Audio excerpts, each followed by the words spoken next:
गाड़ी में आगे जाने के लिए पहला, दूसरा, तीसरा, चौथा और पांचवा गियर होता है।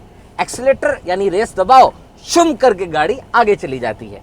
लेकिन एक बहुत अहम वो बैक गियर होता है पीछे जाने के लिए, और एक ब्रेक भी होती है रुक जाने के लिए। क्या आपकी जिंदगी में बैक गियर है?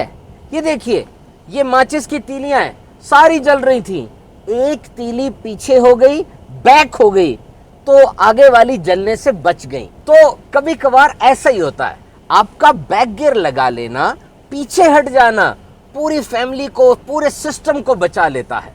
गर्मा गर्म बहस जारी है, उधर से भी दलाइल आ रहे हैं, इधर से भी दलाइल आ रहे हैं, आप चुप हो जाएं, खामोश हो जाएं। अना, गुरूर और ईगो की वजह से नस्लों में लड़ाइयां चलती चली आ रही हैं।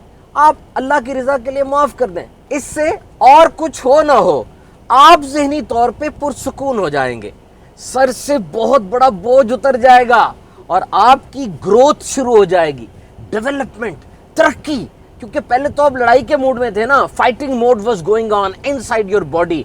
तो कोई अना के, ईगो के कले में कैद था, किसी ने अपने दिमाग में खुद साख्ता दीवारें खड़ी की हुई थी। अब जब ये सब गिर जाएगा, आप फ्री हो जाएंगे, रिलैक्स होकर आप तरक्की की तरफ देखेंगे। तो बस सादा सा एक सबक है, अड़ ना जाएं, जिद्दी, जिसको इंग्लिश में हम स्टबर्न, इंट्रांसिजेंट कहते हैं, नहीं, रिलैक्स रहें। Plan A, plan B, plan C, plan D, plan E, plan F, G तक होते हैं अल्फाबेट, सारे प्लान अपने पास रखें।